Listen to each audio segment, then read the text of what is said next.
because it was close. It was close. It was. All right, well, I'm Nathan Thornburgh. I am a former foreign correspondent and editor at Time Magazine and a co-founder with a writer named Matt Goulding of Roads and Kingdoms, which is a digital media startup. Thank you, guys. We have one sole investor, and that is Anthony Bourdain, which is why we're up here together. And I wanted to talk a little bit in the time that we've got about digital media and things. I'm going to try to keep it light on the pillow talk. Obviously, Tony is a huge hero to a lot of us in our business, but we want to start just kind of getting right into the work. And in particular, you know, it's now 4 years since Tony was here at South by, which is the same time that we launched here. And in the 4 years, your day job has changed actually quite a bit. You've gone from No Reservations on Travel Channel to Parts Unknown on CNN, and it's a pretty spectacularly evolving show. I mean, do you have a process, like send out homework to the team beforehand and say, watch this and just think? Yeah, I watch. It's usually often cinematography. It's either issue-driven, something that I'm pissed off about or really interested in, or personality-driven, meaning there's somebody I really want to work with, who I've given an opportunity to collaborate with.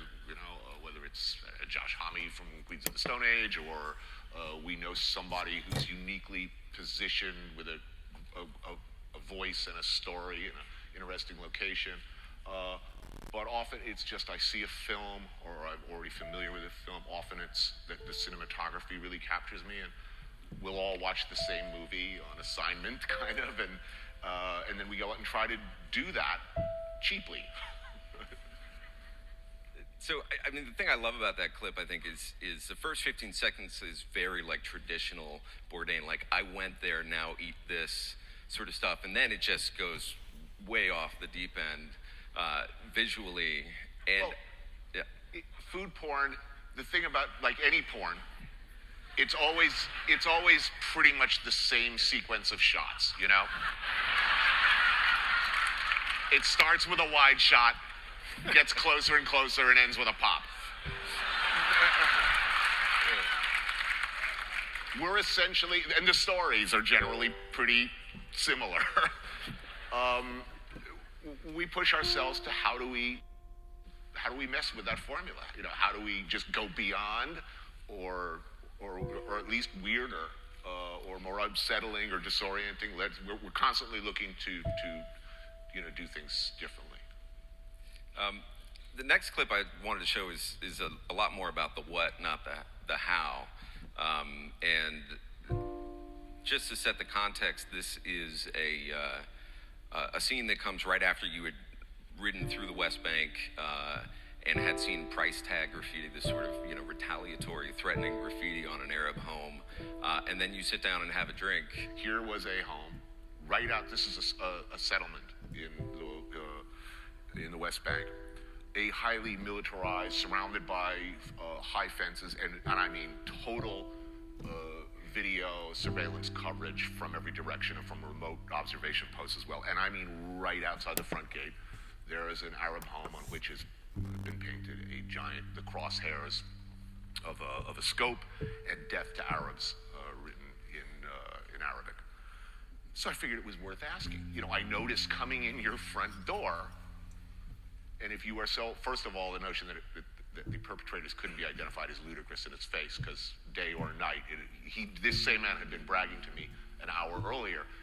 Look from the top, we can see everything for 10 miles out. You know, and it seemed an obvious question. If you find this so appalling, why not get down there with a bucket of paint and help your neighbor out? I think, you know, I think what's unspoken is pretty plain. What's fascinating to me is the work happened kind of before that scene, though. The decision to go and break bread or have a drink with a settler in the West Bank, as opposed to saying, you know, staying safely in Tel Aviv with kind of progressive Israelis. Well, look, I think it's what you do at Roads and Kingdoms, what anybody who travels, or if you're talking about issues in general, regardless of how you come down on the issue, would it not be helpful to at least know who we're talking about and get some notion of what we're talking about?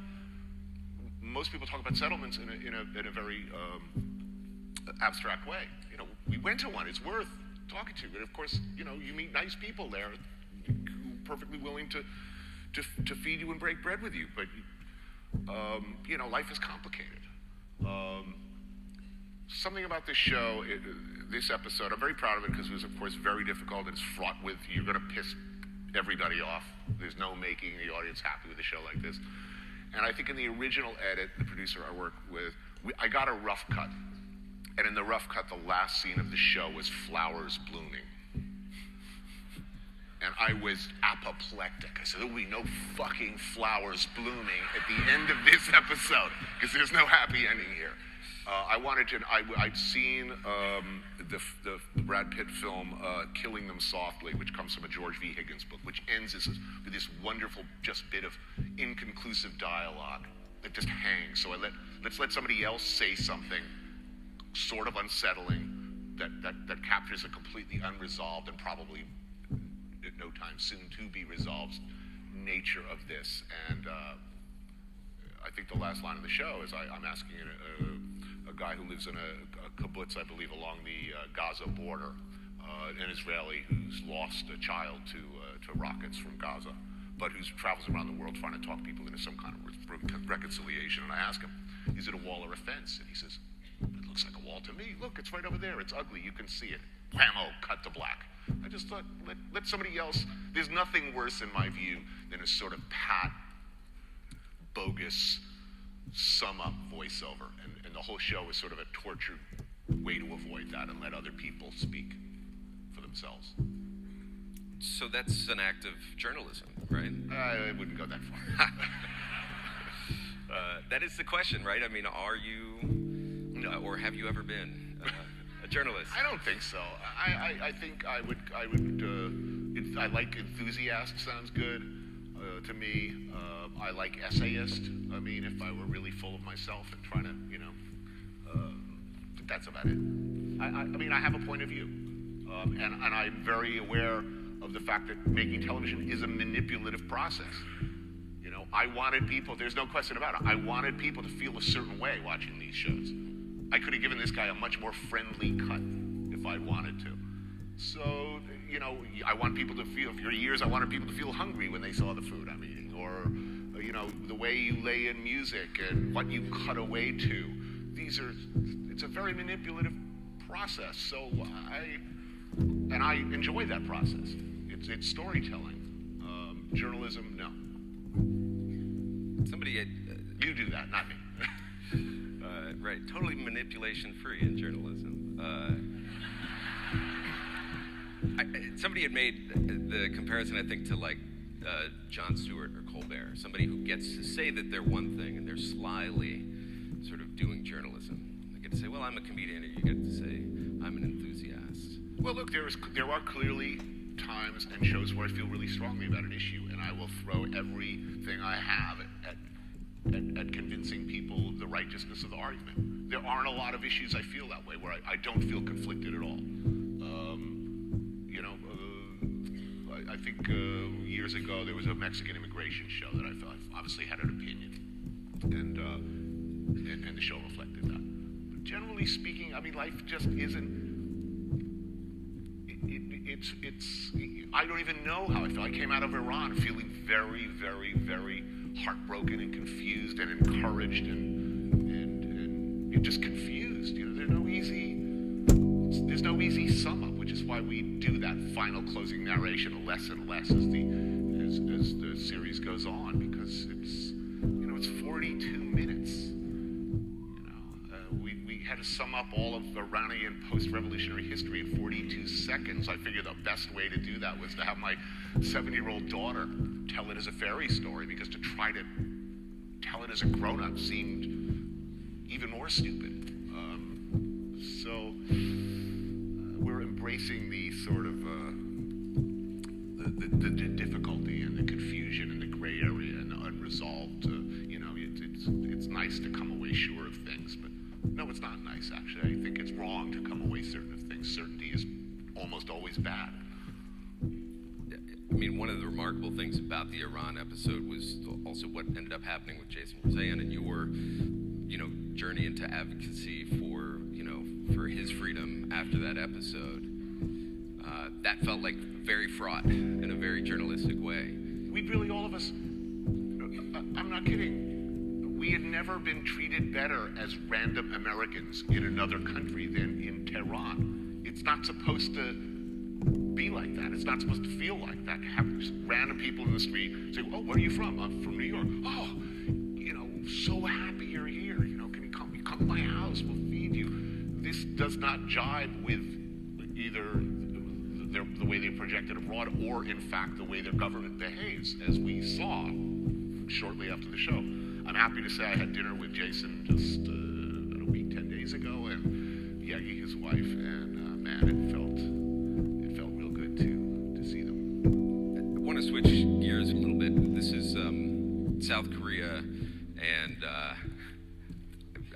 there's not much more I can say about it than that. We've seen Queens of the Stone Age did this amazing video called Smooth Sailing, which is about a horrible sort of late night Korean karaoke session gone tragically and murderously wrong.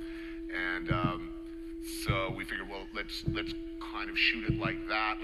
Let's get some music that kind of, as we often do, let's score some music that kind of sounds like that song. And then we said, fuck it, let's call Josh and see if we can actually get the song. So we not only ripped off their video, but ended up getting them to give us music for us to rip off. Anyway, but we shot it. We used a 3D camera. Things looked like Dr. Octopus. One guy carried the pack on his back, and there were two garden hose-like things that come out.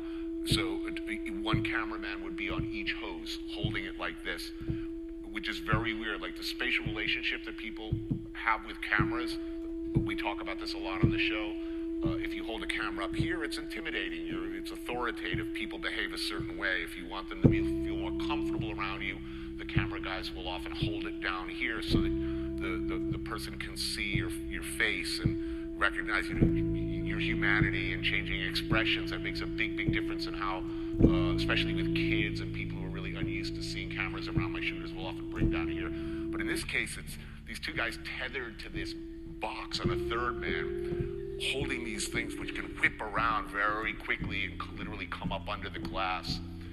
So we had a lot of fun with that. It was very innovative. I don't think anyone's ever shot like that because it wasn't. We used a 3D camera not for 3D, and then we indeed edited it all backwards. That was a love-or-hated show. I think about 50% of the people really loved it, and 50% really despised it, which is a win for us. I mean, that's pretty much what we were. This is why we make television.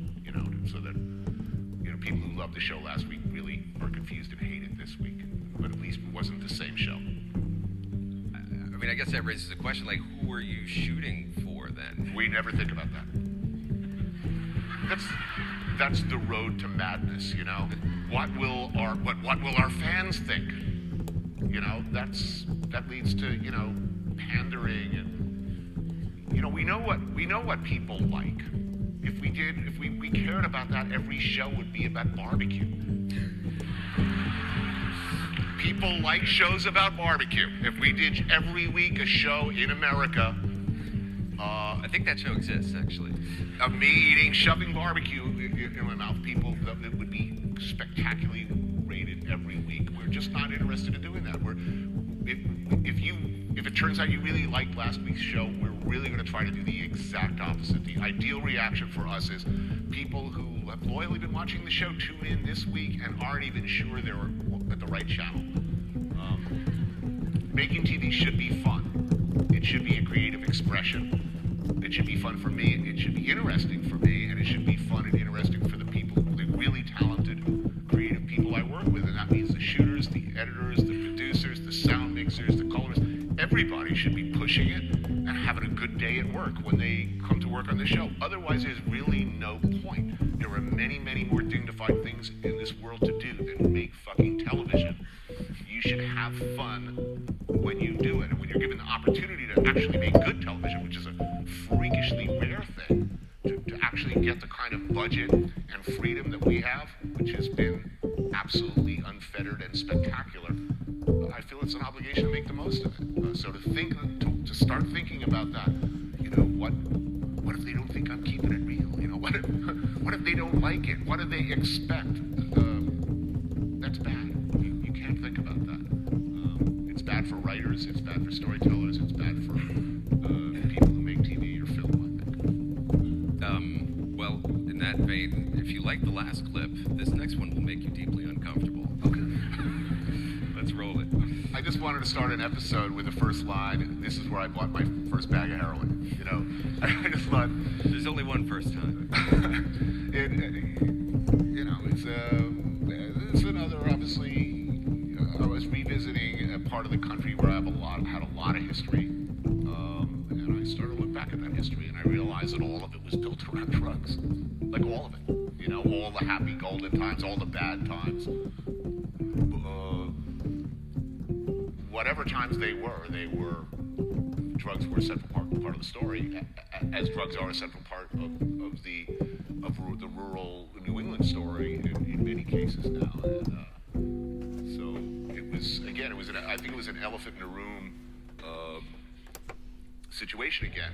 I could go to the barbecue, I could go to the meal, but these small towns are dealing with this catastrophic situation. And I couldn't really talk about that without mentioning another sort of, worth mentioning it, for much of my life. Did you go into it knowing that was going to be a scene in the episode? No, I didn't know I was going to go. I didn't know I was going to take part of the meeting. I mean, I knew we were going to shoot the meeting. I didn't know that I was going to talk in the meeting. For you, is it dangerous to put yourself into the conversation on such an intimate and personal way? Look, I wrote I moved from 44-year-old fry cook basically to whatever the hell it is I do now, pretty much overnight, on the basis of a memoir where I pretty much fessed up to everything. So there's really, I'm an open book. I've never had a reputation to lose, which is a huge advantage. I mean, it's an enormously liberating thing when everybody knows all the nasty shit about you already. Nobody can hurt you. You're free to say what you want and have an opinion. It's like, oh yeah, well, you used to be a junkie. Yeah, what else? I've done many bad things in my life, many awful things that I'm not proud of. But I'm not pretending to be. I think it's a matter of age as well. I joke about not giving a fuck being a very good business model for me, but it's true.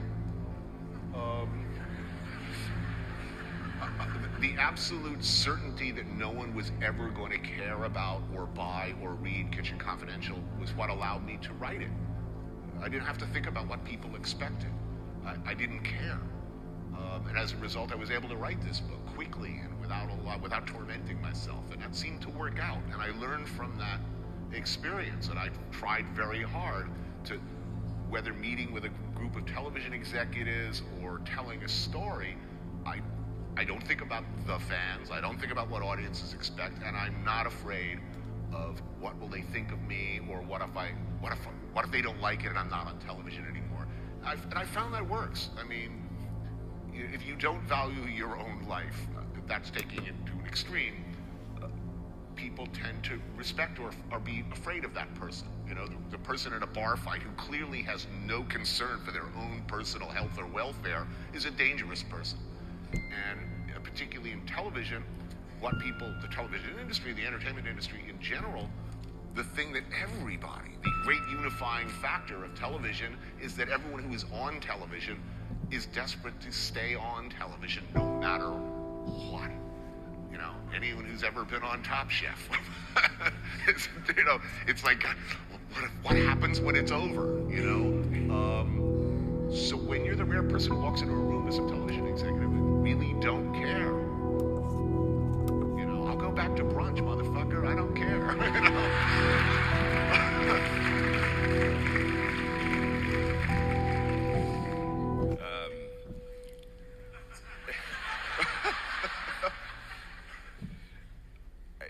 This next clip, I think, is a pretty great demonstration of just not giving a fuck on the screen about how you break it down. So let's roll it. We went out, we were supposed to go out with the artisanal octopus fishermen, and obviously nothing living has been anywhere near this site. It's heavily trafficked by tourists and pleasure boats. I just, something snapped, and big mistake on the producer at the time. It was 4 hours to the next scene, and they put me in a cafe and said, you can wait here. And I was just pounding Negronis, like 18 of them. I was blackout drunk for the next scene, which was good because the artisanal fisherman was going to take us back to his traditional restaurant. And I go back, and it's a square plate with like a metal ring full of tuna tartare with like avocado on top and like squeezed bottle designs, as I saw later on film because I don't remember the scene at all. It was a low point. I'm just snake bit as far as Sicily. Who cannot make great TV in Sicily? It's a fantastic location. The food is awesome. The people, everywhere you look, it's great. And for some reason, both times I've made shows in Sicily, everything has gone wrong. And it's become a hideous, if funny, failure. But it wasn't funny to me down there with those octopi splashing by my head. I felt just, literally, I was speaking in manic, like double speed for the next week. I couldn't breathe. My crew was very concerned, and there were some personnel changes afterwards. I'm still pissed about it. And this is sort of, a dangerous paradox about the shows over the years is the producers understand that when things go really, really badly, it's comedy gold sometimes, but it's not fun for me. I don't go out there looking to do a funny show mocking this well-meaning but thoroughly corrupt fisherman. It was just trying to make things entertaining and, go right for the Americans. The Romania show we did on No Reservations is another example of a show where absolutely everything went horribly, tragically wrong. It was a misery to make the show, but of course it was a career maker for producer Tom Vitale, and it was a very funny show. It just wasn't. It's not the type of TV I go out there looking to do. We're not looking to make fun of people on the show. We're looking to go out there and show people that take them as they are, which is why it makes it so painful when you see someone trying to make it better than it actually is and improve on reality, and that makes me berserk. And there are a number of rules for the show that we've instituted over time to avoid that kind of painful fakery. I was really impressed by musician Jack White was talking about how he positions instruments just out of reach sometimes during their live shows. He increases the level of difficulty of reaching these instruments, or sometimes the instruments themselves are not necessarily the best for the job,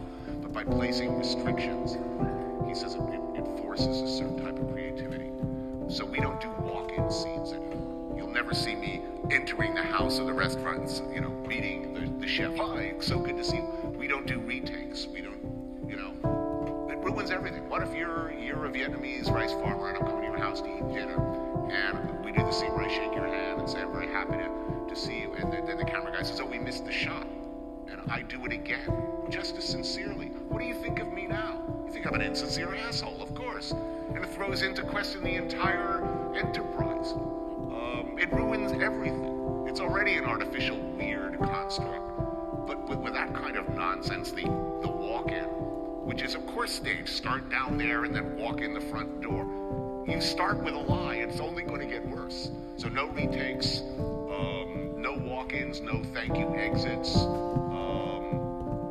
and we've done shows where no two shots, meaning no over the shoulder, including us both, which is really tough for shooters to do. So we try to create difficulties like that in the hope that it will make an essentially artificial process less artificial. But there's also decisions afterwards, and the thing that strikes me about Sicily is how unafraid you are to point out when something sucks. And as someone whose Twitter bio is enthusiastic, how much suck can you give people when you are trying to... A lot of suck, clearly. A lot lot. Look, it is a very privileged position, I hope, because not a lot of people are allowed to say this sucks on TV. I mean, or to admit that they're unhappy. Everything's great, particularly in food-centric shows. You know, I speak in my own voice, which in itself is a weirdly rare thing. Why don't people use their own voices? Like talk conversationally, like they're talking to other grown-ups. Like, I'll tell you how I feel like I'm talking now. Instead, it's not just a burger. It's a burger with avocado. You know? Why are they always recapping? You know? We just saw the fucking thing. We just saw a burger with avocado. When we come back, it'll be a burger with bacon. Who talks like that? Stop talking to me like an idiot, you know? I just don't get it. Our mission is to, again, it's manipulative. I honestly want you to feel about the place the way I felt when I was there, whether it was good or bad. And I will use all of the strange and terrible powers of the editing room and music to make you feel that way, if I can. And if it sucks, I'll make you feel that as best I can, too. It's an interesting thing when we first announced that you were coming on as an investor and advisor. We got a lot of questions about, is he going to write, that 10 restaurants to eat at before you die piece, which people stubbornly still, believe that is coming from your lips at some point. And as a counterpoint, I want to just run through the editorial project that we did end up starting out with you, which is this Dispatch series that you're curating and on roadsandkingdoms.com to give you an idea of what digital media, what your response to digital media was from the beginning. Let's see if we can get a couple of the title slides. The most recent one is a piece not just about eating dog meat in Southeast Asia, but about the lynching of people who steal pets to fuel the dog meat market in Southeast Asia. Super kind of, it's my kind of story. It's painful, it's complex, it's, who do you side with? The people killing the dog thieves, it's a country I love and I'm obsessed with and adore, and it makes it, you read the story and it's very upsetting.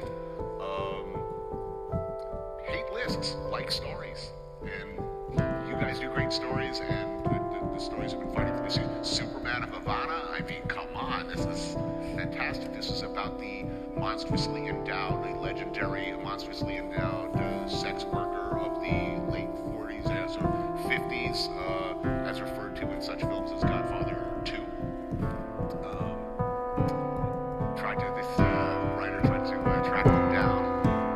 Awesome story. Island of No Regrets.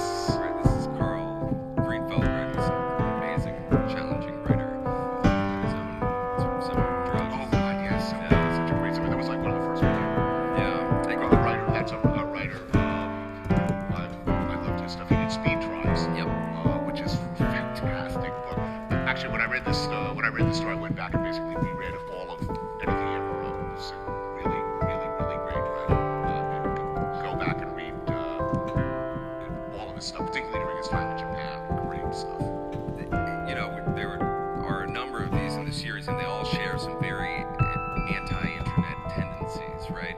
They're not particularly happy stories. They're quite long. They can be 3,000 to 5,000 words. That's kind of a question that we have about digital media is can you get away with this? Like, what does Roads and Kingdoms do that other people don't? What can't you do in magazines? Or less and less can you do real deep dives?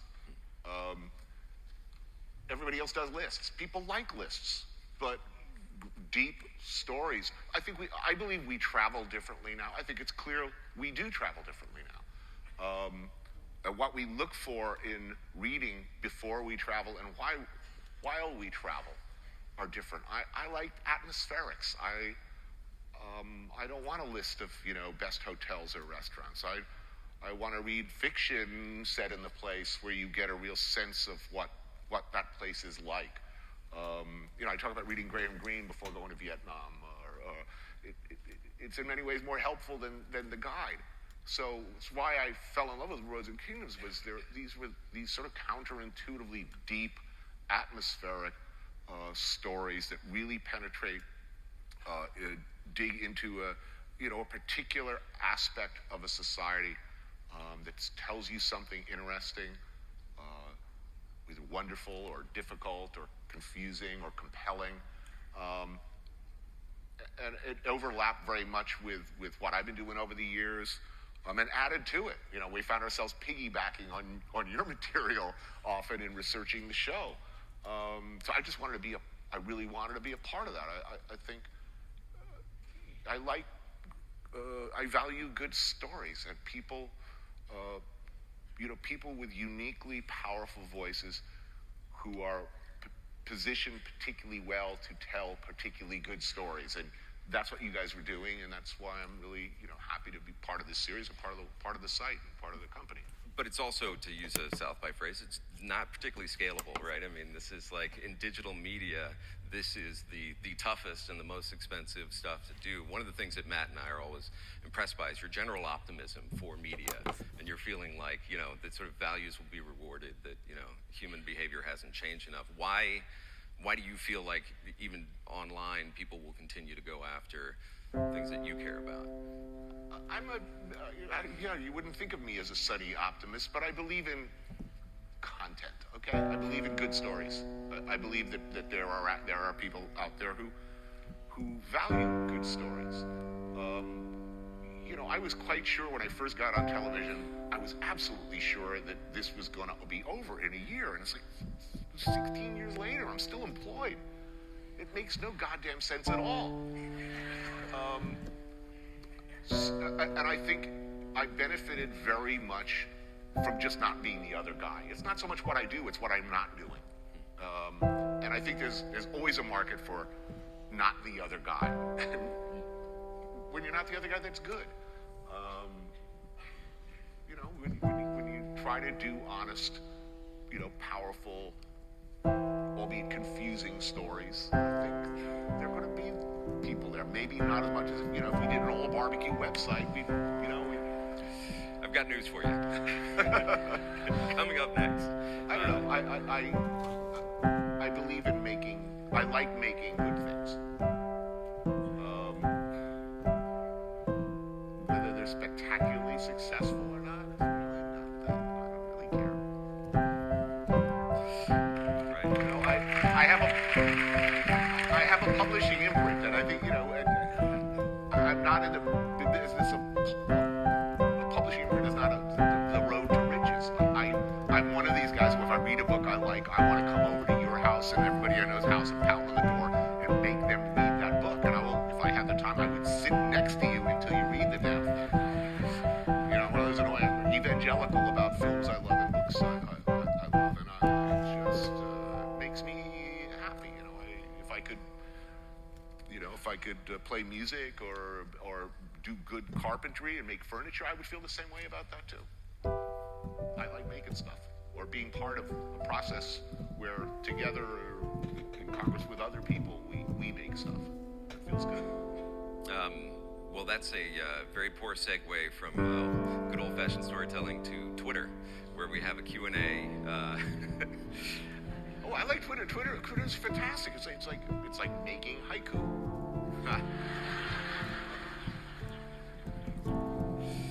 All right, let's see what the haiku has out there for you to offer rebuttal. Can we answer in 140 characters? That's gonna be tough. That's the challenge.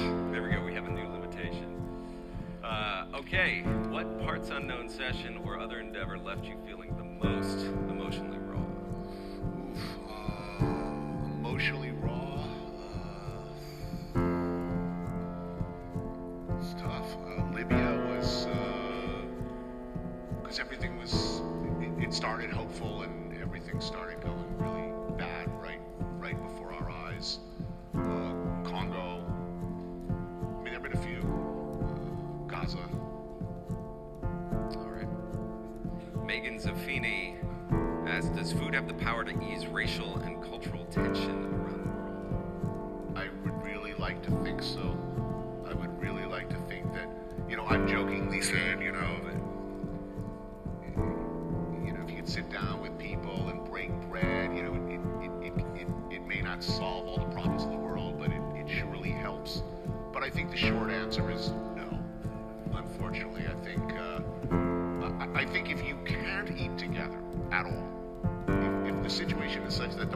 possibility of even sitting down and breaking bread and sharing a meal does not exist, then there is no hope at all.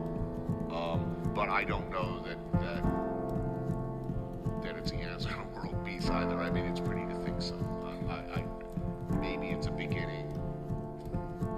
I don't know. Maybe I don't know. There's a limit to the up. There is a limit. Yeah. There is no hope without it. And we have come up against. There have been situations where I've asked, have you ever gone to dinner and someone says, I can't. We can't eat their food. Period. That's not good. Jim Dobson asks, Anthony, you've traveled the world. Is there anywhere that you still want to visit that you want to visit? We've been trying. There have been a few places. Chances are at this point, if we haven't been there, it's for security reasons. No insurance company will cover us. The security advisors say no. Northern Afghanistan. Tribal areas of Afghanistan. I'd very much like to shoot there. If I'm told that you can do so relatively safely. I mean, look, I'm not. I have a young daughter. I'm not interested in being a daredevil, brave, do some stupid. We believe that we can. We have heard and been told many times that there are ways to safely shoot in Afghanistan, reasonably safely. I would like to do that. We just haven't been able to yet. Kashmir, we're hoping to shoot. Yemen, there's supposed to be beautiful. Security situation there is obviously problematic. Venezuela, we're hoping to shoot. At some point in the near future. And then there are places that I just want to keep going back. I don't feel we did as well as we could have. Got it wrong. I'd like to do it better. Like, so I'm happy with the shows we did. The challenge is to go back and tell the same story from a completely different perspective. I'm very proud of the LA show we did there. It's been LA is a place that's been film and tape, more than maybe any other location in the world. We figured, let's go and pretend that no one lives in LA but Koreans. And that's essentially what we tried to stay as much as possible within the world. We're hoping to go back and do another show there. Let's pretend there's no one in LA but Mexicans. And show completely within that world. Never show anything outside of it. I think that would be a cool show. That's the story of the wish. Are you going to Sicily again? I think I give up. I think because if I, my wife's Italian. I love the country. I love Sicily. I think if I went back and screwed up again, it would break me. I don't think I could bear it. So probably not. I'll go back for pleasure, but I don't know if I'm going to try to do another crack at it for the show. The aptly named @foodporn asks, what is a story that you have not been allowed to tell or haven't found the right way to tell on television? I want to tell you honestly that since moving to CNN, at no point ever have we received even a phone call offering, no one has ever started a phone conversation with, we have a great idea, or wouldn't it be great if, or how about? We've never even received that call. Any place I want to go, this is, when they first reached out, it seemed like, really? CNN? Our show? Are you sure? And we sent them like 3 or 4 of the most fucked up shows we'd ever done before. The shows that Travel Channel really, really hated, like some of the Christmas specials and the black and white show and, some really deranged stuff. And we sent them those and said, just watch these and are you sure? And they said, no, we want you to just keep doing, we know what you do, we want you to do that, but better, and we want to help you, and we have a worldwide news organization with experience in places like Congo and Iran, where you haven't been able to make shows before. And everything they said they do for us, they did. And at no point, and we've sent them some really difficult stuff. I mean, when we sent them the Japan show, the rough cut, it was like tentacle porn and bondage and hentai and all of this, and I'm sure they were horrified. They'd never been anything like this on CNN before, and they swallowed hard and put it up. And I got to hand it to them.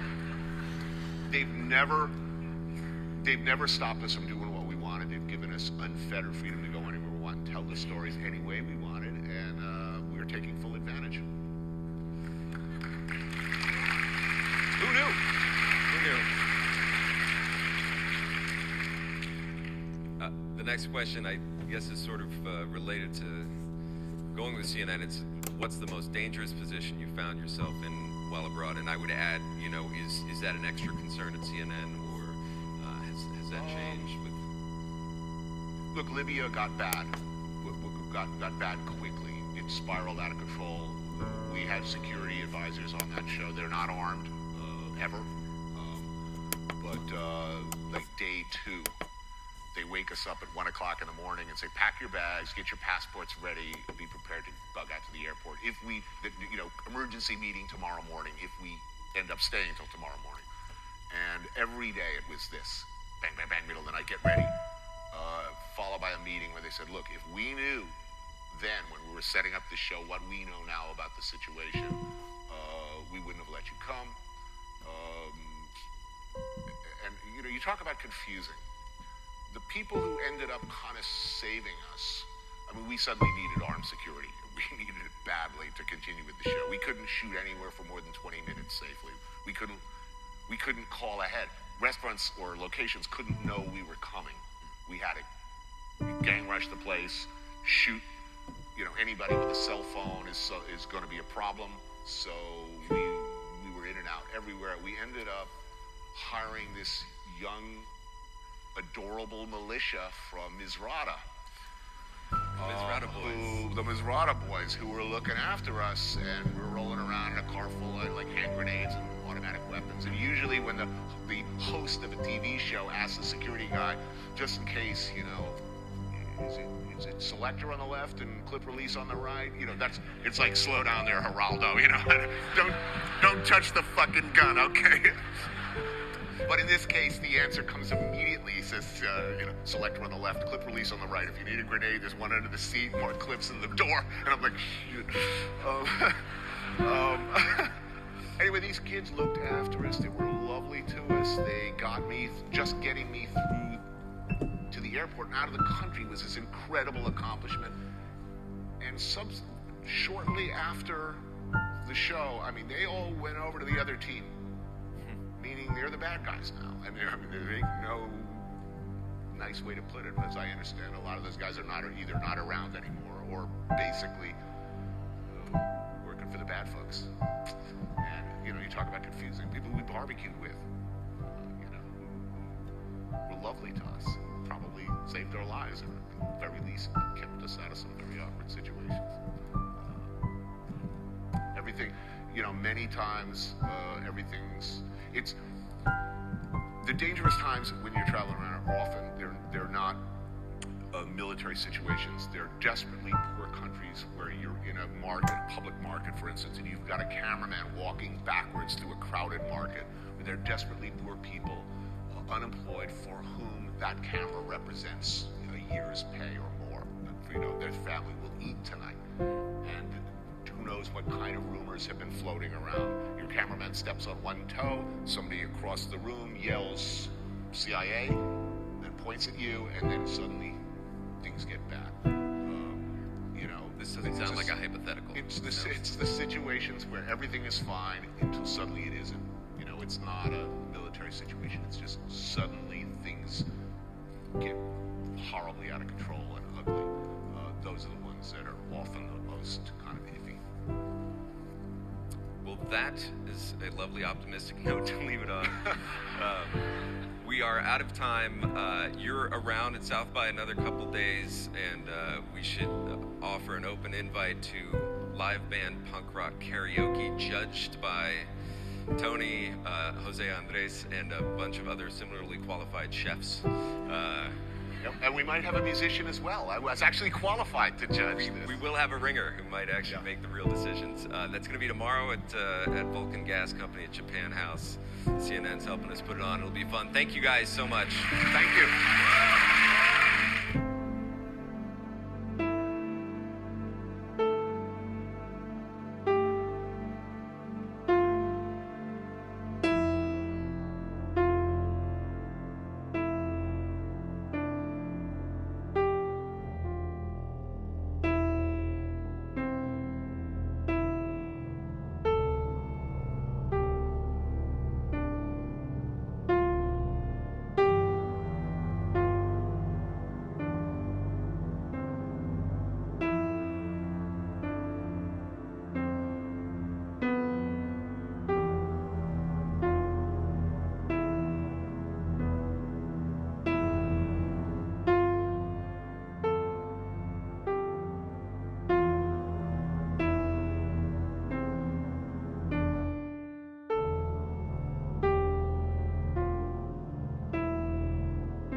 Don't let anyone tell you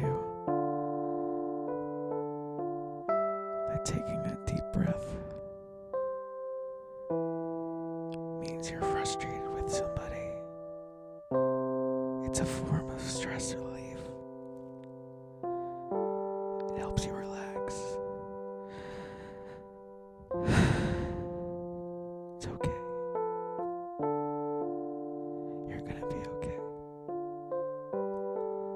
I believe in you.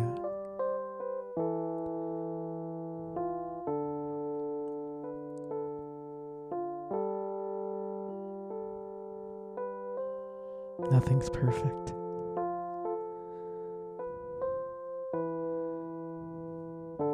Aim for perfect. And try better next time. Knowing that perfect doesn't exist. Perfect doesn't exist. You exist. We are not perfect. We're human. We contradict ourselves to ourselves, let alone other people.